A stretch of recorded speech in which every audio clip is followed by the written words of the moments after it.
Maiinit na balita ngayong tanghali. Bagong Secretary ng Department of Education, iaanunsyo ni Pangulong Ferdinand Marcos Jr. bago matapos ang linggo. PBBM nagsalita na ukol sa resignation ni VP Duterte sa kanyang gabinete. Mag-aamang Duterte malayang tumakbo sa susunod na eleksyon ayon kay Pangulong Ferdinand Marcos Jr. Dating Pangulong Rodrigo Duterte hindi dadalo sa pagdinig ng Kamara kaugnay sa mga kaso ng extrajudicial killings ayon kay Attorney Harry Roque. Pagsisimula ng La Niña phenomenon maaaring maurong sa buwan ng Setyembre ayon sa Pag-asa. Kaso ng leptospirosis sa bansa tumaas ngayong taon. At cable cars pinag-aaralang gamitin sa Baguio City. Magandang tanghali mga kasangbahay. Ngayon po ay araw ng Huwebes, June 27, 2024. At una sa mga balita ngayong tanghali. Naniniwala si Vice President Sara Duterte na maituturing pa rin silang magkaibigan ni Pangulong Ferdinand Marcos Jr. matapos ang kanyang pagbibitiw sa gabinete. Ayon pa sa Vice Presidente, hindi kinakailangang manggaling sa education sector ang itatalagang bagong Secretary ng Department of Education. Ang importante anya, may kakayahang maging leader at manager ang susunod na kalihim ng kagawaran ng edukasyon. Narito ang report ni Jed Naresina. The position of secretary is a position of trust and confidence unang-una. Tsaka pangalawa, walang nakalagay na requirements para sa isang education secretary. Walang nakasaad na partikular na panuntunan. Ito ang sagot ni Vice President Sara Duterte kasunod ng pahayag ng ilang mga grupo na nagsasabing kinakailangan na manggaling sa education sector ang susunod na kalihim ng Department of Education. Ayon kay VP Sara, nakadepende ang posisyong ito sa tiwala at kumpiyansa ng Pangulo sa kung sino ang sa tingin niya ay karapat-dapat na mamuno sa kagawaran. Ayon pa sa Vice Presidente, kung titignan hindi naman lahat ng Education Secretary sa Southeast Asia ay nagmula sa education sector. Unang-una talaga kapag secretary ka, kailangan talaga isa kang leader at isa kang manager.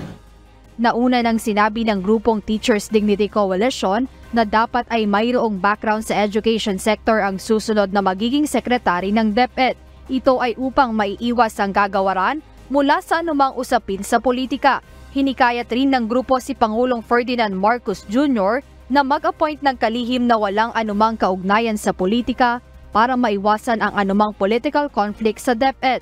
Nang tanungin naman si VP Sara kung ano ang naging reaksyon ni PBBM sa kanyang resignation, tumanggi na itong magbigay pa ng detalye. Bagkus binigyang diin ito na importante sa ngayon ang pagkakaroon ng smooth transition sa DepEd. Sa kabila ng kanyang pagbibitiw sa gabinete ng presidente, sinabi ni VP Sara na sa kanyang palagay ay magkaibigan pa rin sila ni PBBM.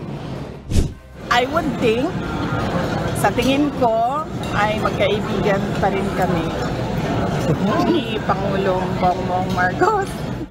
Wala pang ideya si VP Sara kung sino ang papalit sa kanyang pwesto sa DepEd. Gayunman welcome aniya para sa kanya kung sino man ang susunod na ia-appoint ng Pangulo. Mananatiling kalihim ng DepEd si VP Duterte hanggang sa July 19. Jed Naresina, UNTV News and Rescue. Diyos ang aming sandigan, serbisyo publiko ang aming pinahahalagahan. Nagpaliwanag si Vice President Sara Duterte tungkol sa isang video kung saan sinabi nito na sinubukan umano siyang igurgur o saksakin, subalit hindi umano sila nagtagumpay. Sa isang panayam kahapon sa Vice Presidente sa Cagayan de Oro City, natanong ng media kung ano ang kanyang ibig sabihin sa nasabing video, kung saan itinuro nito ang sugat sa kanyang leeg. Sinabi naman o hindi naman nagbigay ng partikular na pangalan si VP Sara kung sino ang tinukoy niya sa video. Hindi naman na siguro kailangan i-interpret yon, very straightforward yon. Tinanong ako kung ano yung sugat na nasa leeg ko at sinabi ko na sinubukan nila akong igurgur pero hindi sila nagtagumpay. Sino ba yun sila, VP? Silang lahat. Plano ni Pangulong Ferdinand Marcos Jr. na maianunsyo ngayong linggo ang pangalan ng susunod na kalihim ng Department of Education. Samantala, nagsalita na rin ang Pangulo ukol sa pagbibitiw ni Vice President Sara Duterte sa kanyang gabinete. Mula sa Malacanang, ang detalye hatid ni Nel Maribuhok live. Nel, ano raw ang ibinigay na dahilan ni VP Sara sa Pangulo kaya siya nagbitiw bilang kalihim ng Department of Education?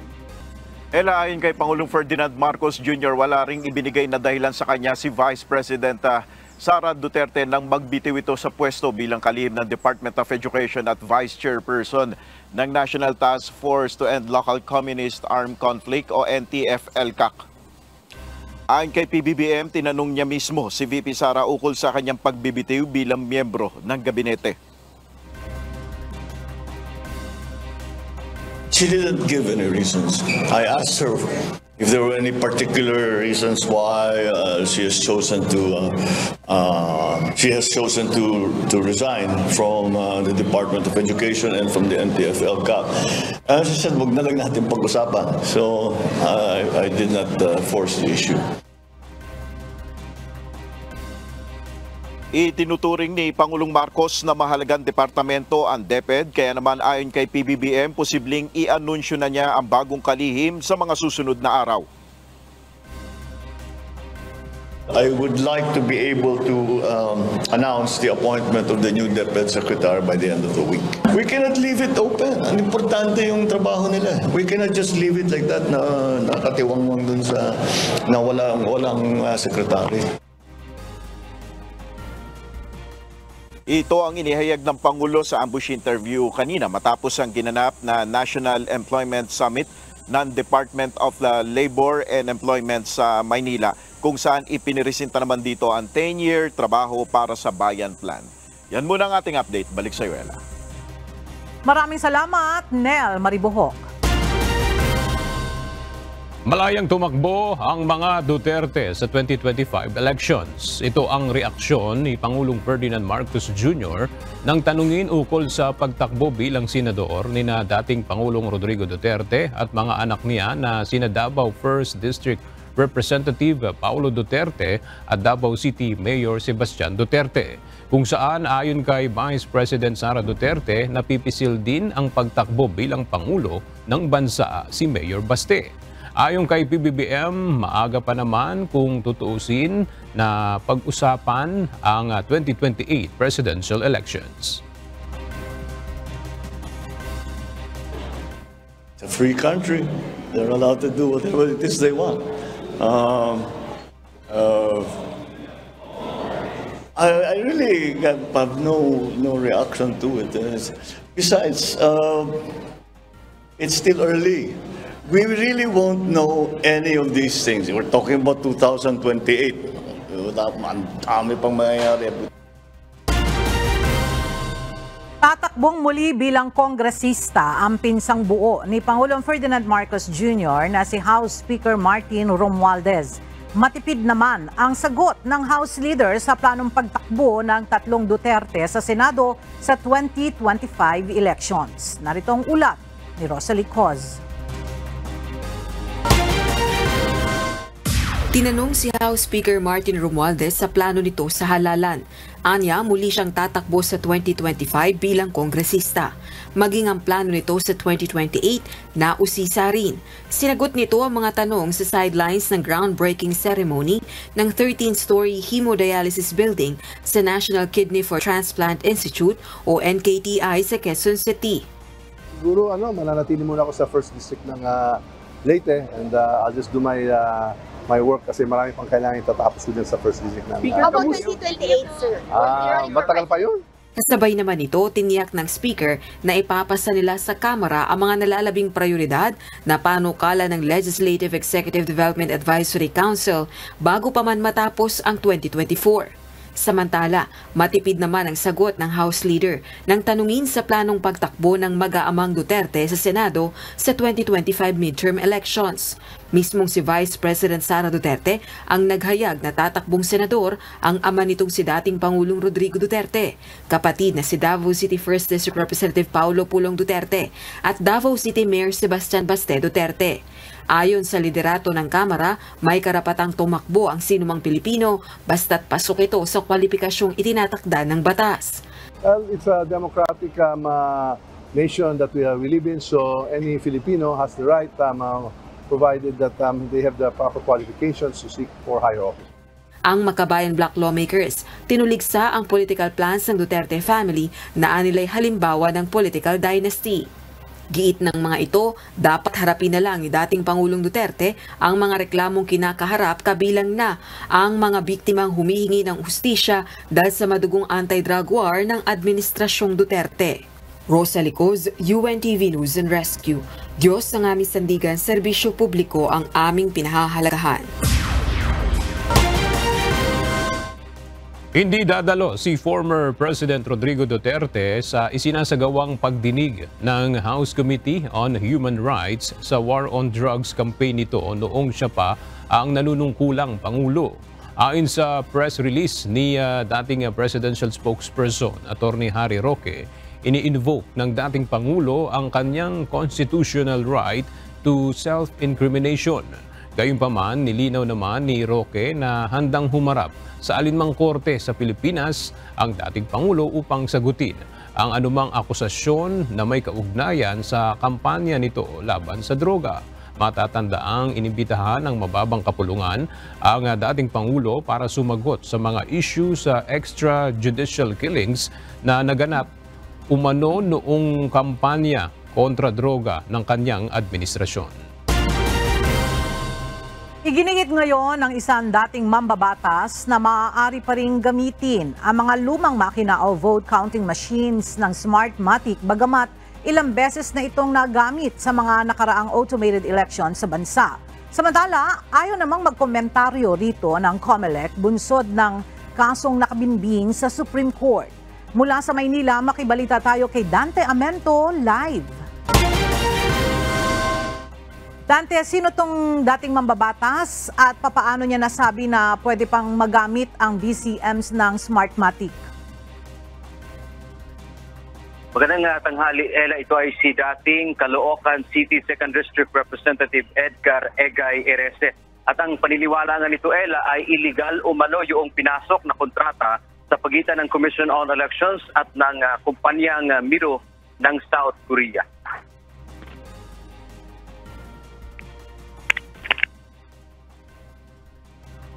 Naniniwala si dating Caloocan City 2nd District Representative Edgar Egay Erese na mali yung pinasok na kontrata ng Miro at COMELEC. Bukod anya sa illegal, Ella, yung pagdiskwalipika ng COMELEC sa Smartmatic sa ginawang bidding para sa 2025 elections.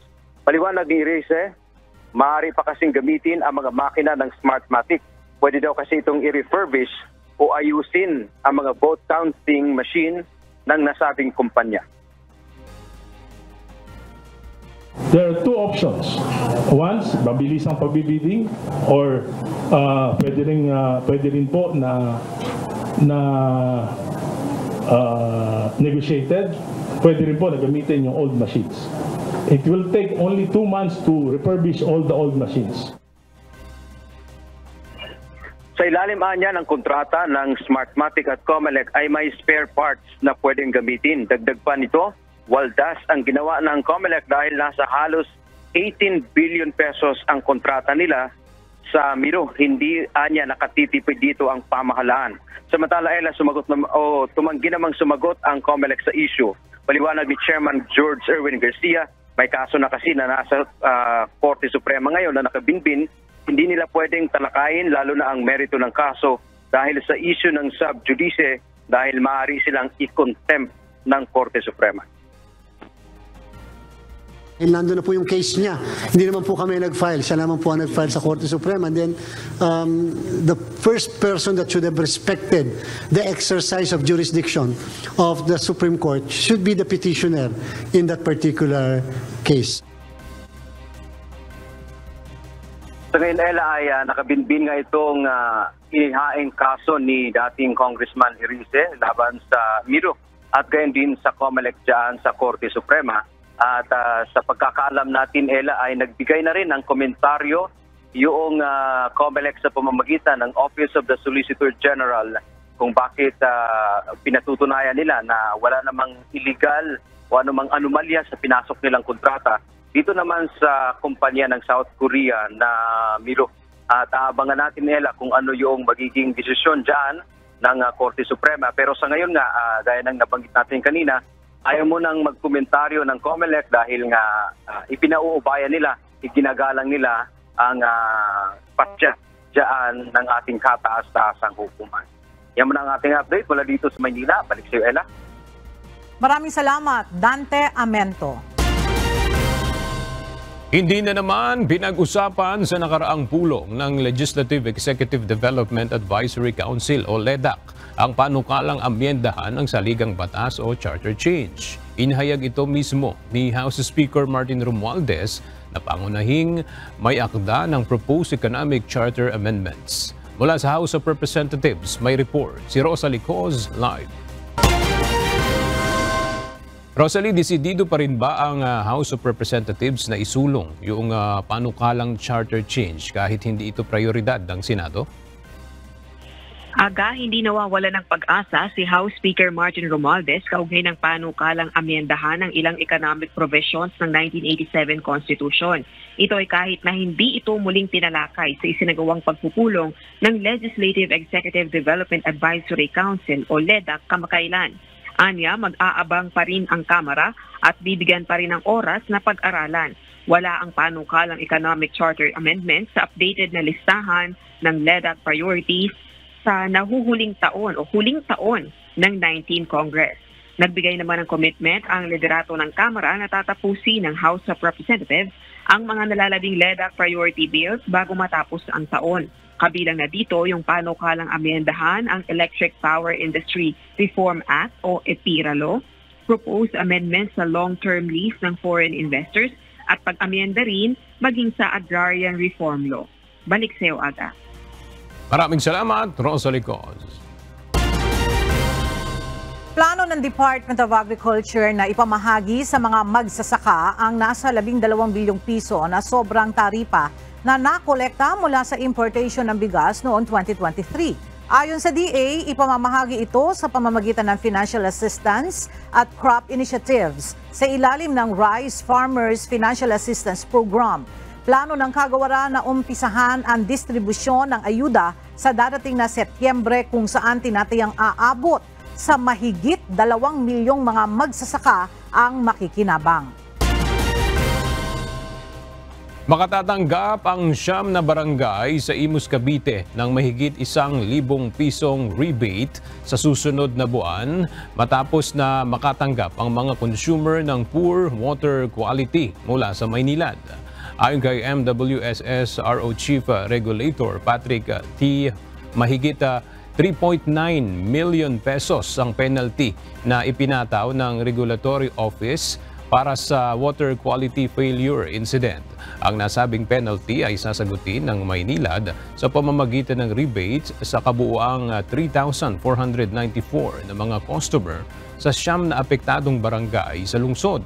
Sa hiwalay na pahayag, sinabi ng Maynilad na igagalang at susundin ito ang desisyon ng MWSS-RO sa pag-impose ng financial penalty para sa isolated water quality non-compliance incidents sa Imus at Caloocan.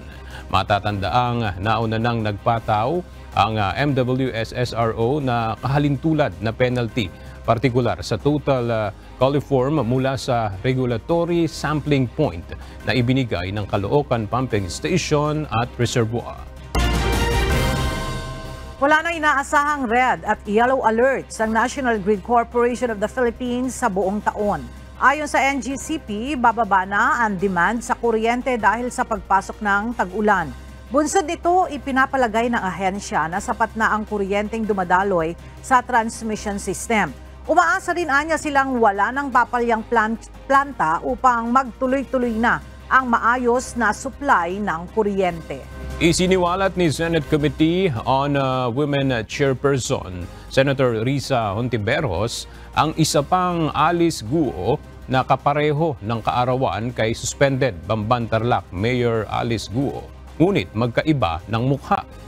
Sa pagpapatuloy ng Senate hearing kahapon, June 26 na hindi dinaluhan ng alkalde, isang kopya ng NBI clearance ang ipinresinta ng senadora kung saan makikitang magkapareho rin ang spelling ng kanilang buong pangalan na Alice Leal Guo, maging ang birthday ni Mayor Guo at lugar ng kapanganakan na probinsya ng Tarlac, kaya hindi malabong magtanong ni Senator Hontiveros kung nagkataon lang ba na may dalawang Alice Guo.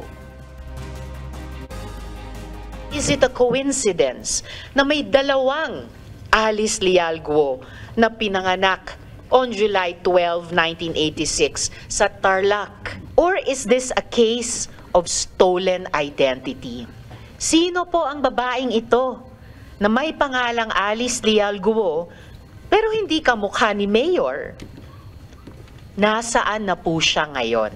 Bakit kailangan ni Guo Haping nakawin ang pagkatao ni Ms. Alice Leal Guo kung meron na siyang validly issued investor's visa na papahintulutan siyang mamalagi dito?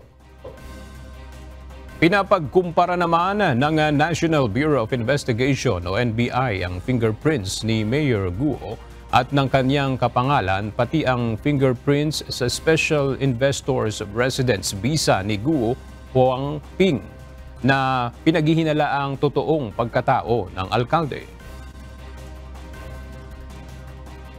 Baka ibang tao talaga yan, ma'am, hindi sa sistema ang may problema. Dahil siya ang nag-appear dyan, i-presume natin na siya mismo, yung nasa picture, yan yung nagpunta sa office. Ang mas maganda, ma'am, ma-determine natin dahil yung fingerprint, magkakaiba talaga yan para ma-determine natin whether or not yung tao na yan at saka yung si Mayor ay magkaiba. Sinabi ng Department of Justice o DOJ na hindi makakaapekto sa nakahaing reklamo laban kay suspended Mayor Alice Guo ang posibleng pagkansela sa kanyang birth certificate. Ayon naman sa Office of the Solicitor General ay seryoso nilang pag-aaralan ang rekomendasyon. Narito ang report ni Dante Amento. Isang bukod na isyu ang rekomendasyon na kansilahin ang birth certificate ni suspended Bamban Tarlac Mayor Alice Guo. Ayon kay Department of Justice o DOJ spokesperson Assistant Secretary Miko Clavano, wala itong epekto sa kinakaharap na reklamong qualified human trafficking ng alkalde. Sa tingin ko naman po, hindi naman ma-apekto yung complaint sa kanya, no? Dahil that's a completely different issue. Dagdag pa ni Clavano, sa halip maaaring magresulta pa ito sa panibagong reklamo laban kay Guo at iba pa kapag napatunayang peke ang kanyang birth certificate. It might open up a new case dahil malalaman talaga natin na peke yung in-issue sa kanya na birth certificate. Si Mayor Guo at 17 iba pa ay nasa ilalim na ng Immigration Lookout Bulletin Order para mamonitor sakaling lalabas sila ng bansa. Kasunod ito ng reklamong kinakaharap nila sa DOJ na qualified human trafficking. Pero sisikapin ng DOJ na magkakaroon naman ng precautionary hold departure order laban sa mga ito. Yung PHDO or yung precautionary hold departure order, yun ang nagpapahold talaga ng isang individual dito sa Pilipinas at hindi na siya makakaalis. So we hope na after yung issuance ng ILBO, magkakaroon na rin ng PHDO para mapilitan ang mga respondent sa kaso na humarap sa korte. Samantala, sinabi naman ni Solicitor General Minardo Guevara na seryoso nilang pinag-aaralan o kinukonsidera ang rekomendasyong kansilahin ang live birth certificate ni Guo. Ang proseso ay sa pamamagitan ng paghahain ng petisyon sa Regional Trial Court. Pero bahagi lamang anya ito ng isang malaking aksyong legal na hindi pa nila maihahayag sa ngayon. Dante Amento, UNTV, News and Rescue. Diyos ang aming sandigan, serbisyo publiko ang aming pinahahalagahan.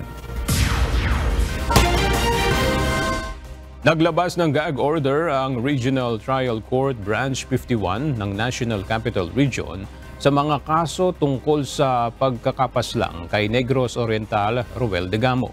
Iginagalang naman ng Department of Justice ang desisyon ito ng korte. Narito ang report ni Ryan Lacanale.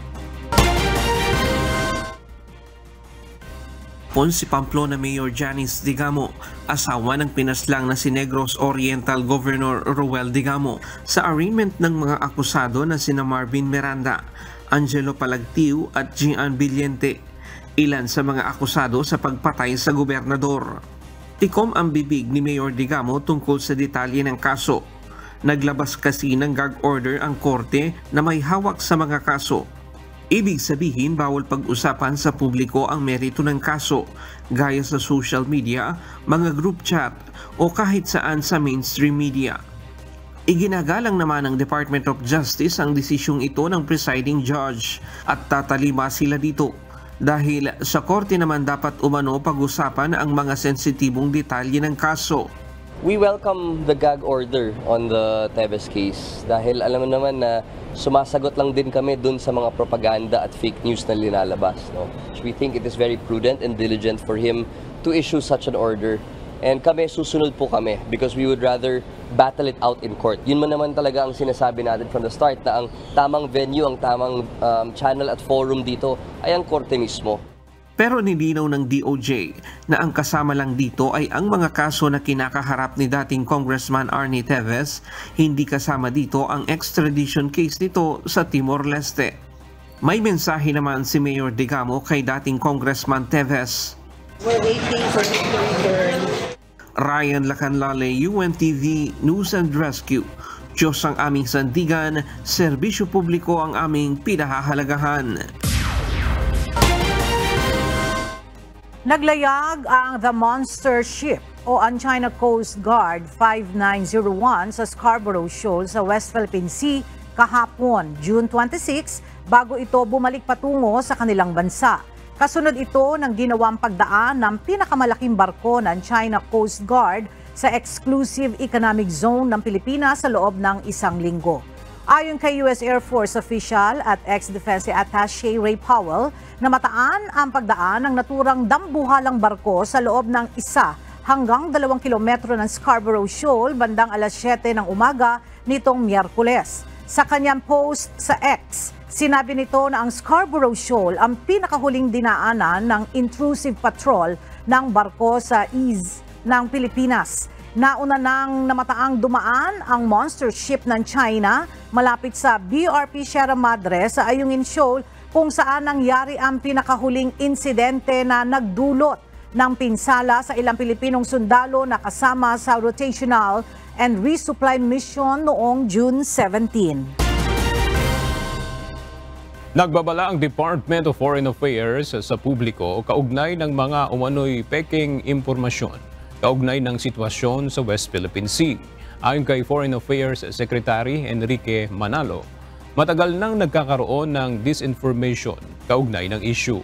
Kaya naman payo niya sa publiko, huwag basta maniniwala sa mga salaysay o pahayag, lalo na kung nanggagaling ito sa mga hindi mapagkakatiwalaang source. Sinabi ng kalihim na ang mga tunay na larawan at video na nangyayari sa pinagtatalunang teritoryo ay malakas na patunay ng totoong nagaganap sa lugar.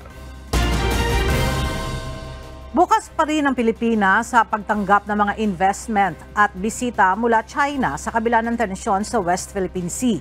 Ayon kay National Economic and Development Authority Secretary Arsenio Balisacan, wala silang planong pigilan o limitahan ang mga Chinese na nais pumunta at mamuhunan sa bansa. Sinabi ng NEDA chief na bahagi ito ng global supply chain kung saan bahagi ang Pilipinas na magkakaugnay na ekonomiya sa rehiyon. Aminado rin si Secretary Balisacan na nagkaroon ng bahagyang epekto sa kalakalan ng bansa ang geopolitical tension sa nakalipas na 3 taon.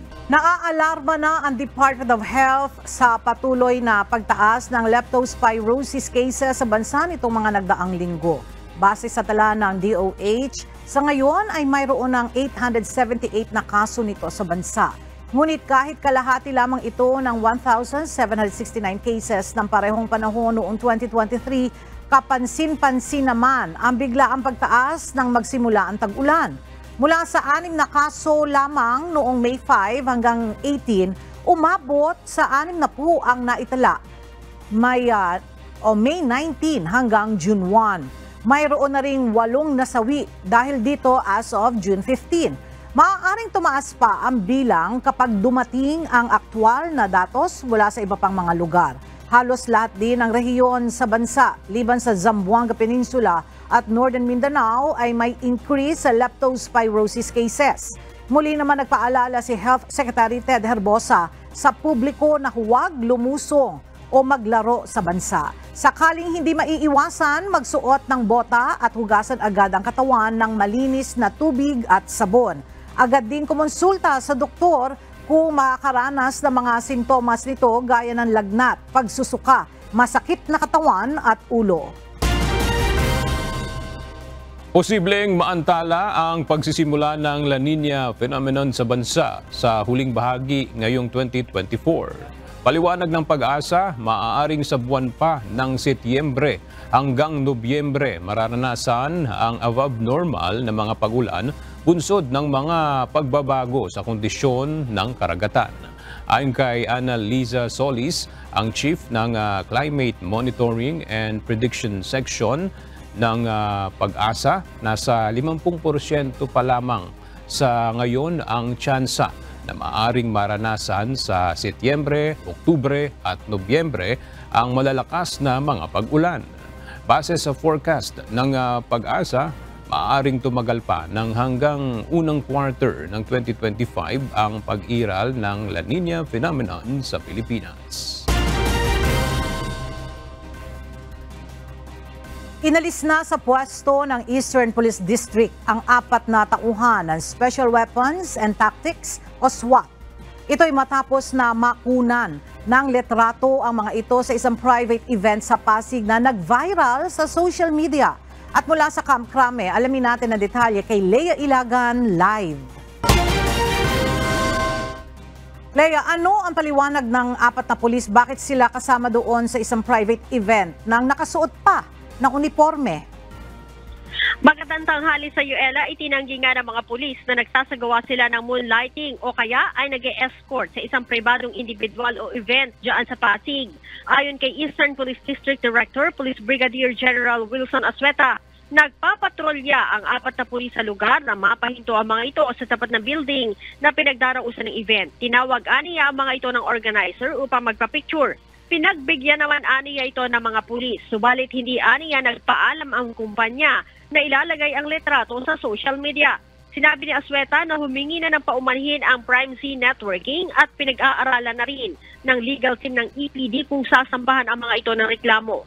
Kagnay naman ito, Ella, inalis na sa pwesto ang 4 na SWAT personnel na nakuhanan nga ng litrato sa naturang private event.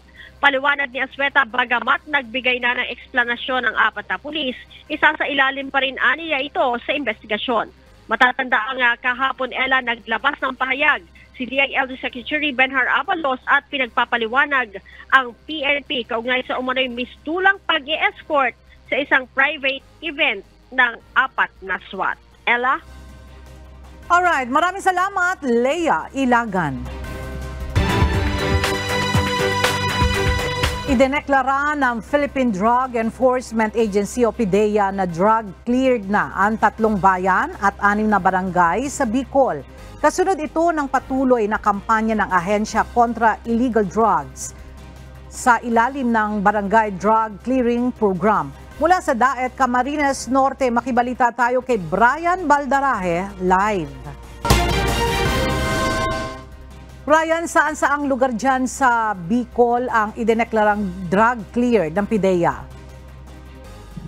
Ella, magandang tanghali. Ang mga bayan ng Manito at Malinaw sa probinsya ng Albay. Gayon din ang bayan ng Digboto sa lalawigan naman ng Catanduanes, ang mga pinakabagong lugar dito sa Bicol Region na idineklara ng PDEA na drug clear barangay o bayan. Bukod dito, 6 na barangay pa mula sa Camarines Sur at Sorsogon ang naisama din ng PDEA Bicol sa listahan ng drug-cleared area ng ahensya sa rehiyon. Ayon sa ahensya, ang mga naturang lugar ay nakapasa sa parametro na hinihingi ng Regional Oversight Committee kung saan wala nang dapat na nakikita ng anumang operasyon ng illegal na droga sa isang lugar. Wala na rin dapat na chemical warehouse at drug dens na matatagpuan dito. Kasabay nito, Ella, kinakitaan din ang mga nasabing lugar ng intensified campaign kontra illegal drugs sa pamamagitan ng anti-drug activities, drug awareness at drug information and education. Nilinaw naman ng ahensya na iba ang drug cleared sa tinatawag na drug-free area kung saan walang record ng anumang aktibidad ng illegal drugs simula pa ng una. Sa pinakahuling datos mula sa PIDEA Bicol, aabot na sa 40 munisipalidad ang deklarado na ng drug-cleared area dito sa Bicol Region.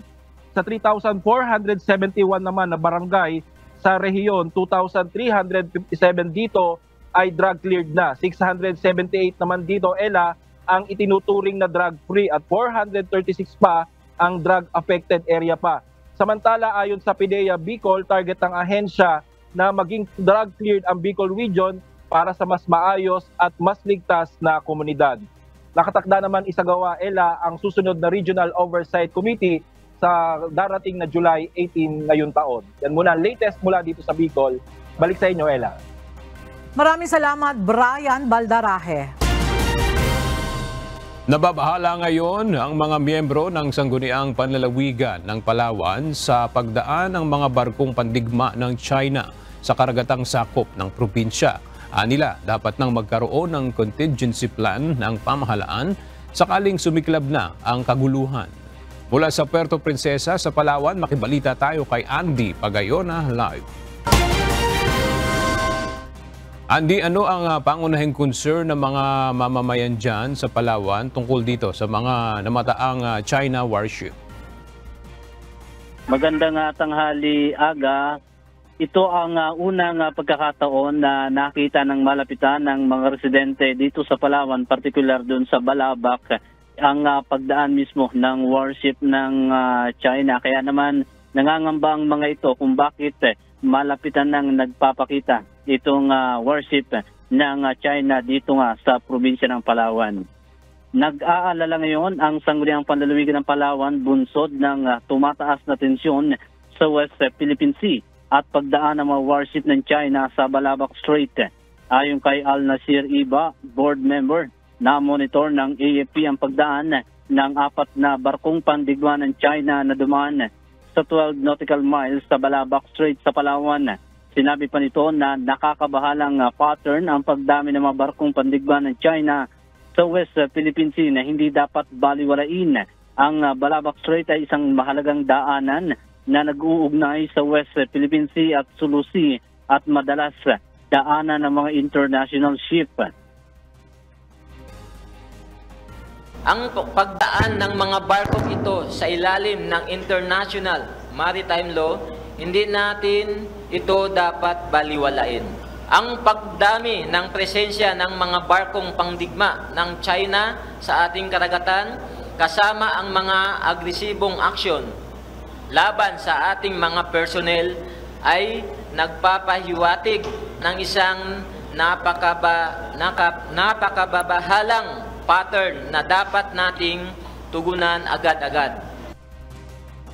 Noong nakaraang linggo, nakunan ng video ng mga residente ng Balabac ang pagdaan ng 2 naval warship ng China na hindi nila magandang tanawin para sa mga residente. Samantala, iminumungkahi naman ni board member Rafael Ortega Jr. na magkaroon na ng contingency plan ang mga local government unit at iba't ibang ahensya sakaling sumiklab na ang kaguluhan dahil sa patuloy na panghaharas ng China, tulad na lamang nila ng pagtitiyak na magkaroon ng sapat na pagkain, malinis na tubig, mga gamot at alarm system. Na magkaroon na tayo ng contingency plan at paghahanda sa panahon na magkaroon tayo ng giyera at mailathala at maibigay impormasyon sa mga mamamayan.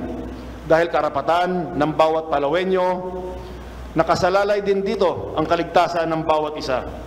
Muli, hindi po natin ginagawa ang bagay na ito para magsimula ng giyera.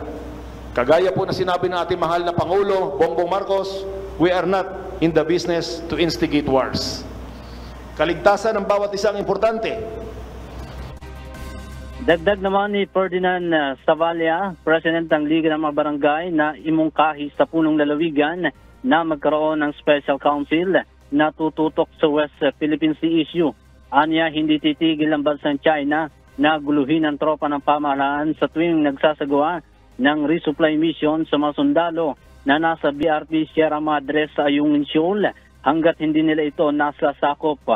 Aga, aminado naman ang mga miyembro ng Sangguniang Panlalawigan ng Palawan na malayo pa sila sa ngayon sa preparasyon sakaling magkaroon ng biglaang kaguluhan sa West Philippine Sea. Balik sa iyo, Aga. Maraming salamat, Andy Pagayon. Patay ang 7 miyembro ng Communist Terrorist Group matapos ang nangyaring bakbakan kahapon sa pagitan ng 84th Infantry Battalion ng Philippine Army sa Barangay Malbang, Nueva Ecija. Mula sa Pantabangan, Nueva Ecija, makibalita tayo kay Nestor Torres live. Nestor, papaano natunton ng mga sundalo itong mga komunistang grupo at mayroon din bang mga na-recover na mga armas sa mga nasawing NPA? Magandang tanghali, Ella. Nakaraang Huwebes pa nang makaengkwentro ang 84 Infantry Battalion at ang Communist Terrorist Group sa Barangay Alfonso Castaneda sa Nueva Ecija, pero nakatakas ang mga ito at nangalat hanggang sa magkaroon uli ng engkwentro kahapon kung saan ay napatay itong 7 armado at kasama rin ang na-recover itong mga 10 armas na ginamit nila. Matapos ang sinagawang hot pursuit combat operations ng mga sundalo ng 84 Infantry Battalion under 71 Infantry Division, alas 5 ng hapon kahapon ay nakasagupang ulit ng 84 Infantry Battalion sa Barangay Malbang, Pantabangan, Nueva Ecija, ang komunistang grupo na under ng kilusang larangang gurilya sa gitnang Luzon. Sa nangyaring enkwentro, 7 ang nasawi sa komunistang grupo sa bakbakan. Na-recover din sa mga ito ang armas ng mga high-power weapon. Samantala, wala namang nasawi at nasaktan sa hari ng mga sundalo at sa mga sibilyan na nakatira sa lugar na pinangyarihan. During the time na nagkaroon po ng mga series of encounters, nasundan po ng atin pong mga kasundaluhan na pulisan ang kalaban. And then, from there, yung atin pong mga mamamayan, yung atin pong mga civilian, from time to time or daily basis, nagbibigay po sa atin ng information. So, doon po, na-pinpoint po natin, na-locate po natin yung exact location ng kalaban doon po sa area. Sa 7 nasawi na dito ay may pagkakakilanlan na habang sa 4 ay wala pa rin. At inaalam pa rin kung isa sa mga ito ay leader ng grupo. Samantala, base sa impormasyon, nakalap ng 71 Infantry Division, 13 pa sa mga makakaliwang grupo ang umano'y nakatakas sa nasabing enkwentro. Pakiusap nila sa mga ito na sumuko na upang wag nang magkaroon ng karahasan laban sa mga rebelde. Ngayon po, ina-identify pa po yung mga cadaver and we hope na kasama po yung leadership nila sa mga nasawi para at least kahit pa paano po, yung ibang mga subordinates na medyo takot sa kanila, magbalik loob sa atin. Samantala, ayon pa sa 71 ID, sa ngayon wala ng kuta na pupuntahan ng mga nakatakas na rebelde. Ongoing pa rin ang hot pursuit operation nila sa iba pa, pero naniniwala ang mga sundalo na wala nang gustong kumukop sa mga ito dahil sa nangyaring enkwentro. At yan mo ang latest live mula dito sa Nueva Ecija. Balik sa iyo, Ella. Maraming salamat, Nestor Torres. Isa sa problema sa Baguio City ang masikip na daloy ng mga sasakyan lalo na tuwing holiday season kung saan dinadayo ng mga turista ang tinaguriang summer capital of the Philippines. At isa sa nakikitang solusyon ay ang paggamit ng cable cars sa lungsod. Mula sa Baguio City, makibalita tayo kay Grace Doctorero live. Grace, saan planong itayo itong cable car dyan sa Baguio City? Yes, Aga, magandang tanghali. Planong itayo nga itong cable cars sa Camp John Hay. Pag-aaralan ng Business Conversion and Development Authority o BCDA kasama ang Zip Infrastructure Company na nakabase sa Japan para sa isang feasibility study sa isang cable car system na tinatawag na ZPAR. Ang paglalagay ng mga self-driving cable car o ZPAR bilang alternatibong transportasyon sa Baguio City. Ito'y kasunod ng paglagda ng ahensya sa isang Memorandum of Understanding o MOU sa pagitan ng naturang kumpanya upang mag-install ng ZPAR sa loob ng Camp John Hay.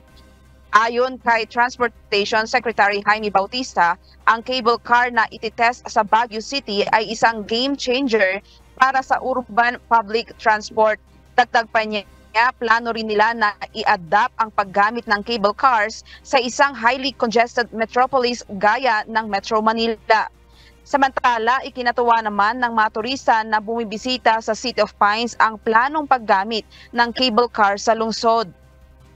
Hindi lang raw ang malamig na temperatura at magagandang tanawin ang ma-enjoy nila, kundi ang pagsakay sa cable car na hindi na kailangang mga ibang bansa gaya ng Singapore, Japan o ng China para maranasan ang pagsakay nito. Mas maganda kasi mas accessible yung transportasyon papunta po dito at pababa po ng ang Camp John Hill po. Maraming puno po. Tsaka nakaka-relaxing din po kasi siyempre abot din sa papapahinga. At yan muna ang balita mula dito sa Baguio City. Balik sa'yo, Aga. Okay, maraming salamat, Grace Doctolero.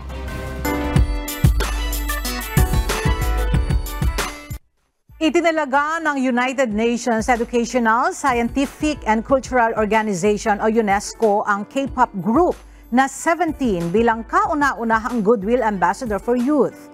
Kahapon, inianunsyo ng Director General ng UNESCO na si Audrey Ajoulay ang appointment ng 13 miyembro ng 17 bilang mga bagong ambassador na kakatawan para sa mga kabataan. Kaalinsabay nito ay inilunsad din ang kanilang unang proyekto na Going Together for Youth Creativity and Well-Being para sa mga kabataan sa iba't ibang panig ng mundo, partikular na sa larangan ng sports, music at arts. At bilang mga ambassador, magdodonate rin ng nasa $1 million ang 17 upang i-finance ang nasabing inisyatibo.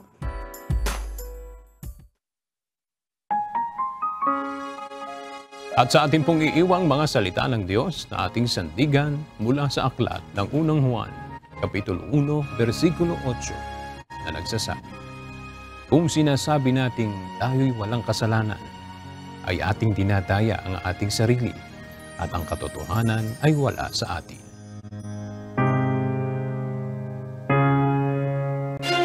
At yan ang mga balitang aming tinutukan at inaksyonan. Dahil sa aming pagbabalita, una ang pagkalinga sa kapwa. UNTV News, may balita saan mang panig ng daigdig. At dito sa UNTV, Diyos ang aming sandigan, serbisyo publiko ang aming pinahahalagahan. Magandang tanghali.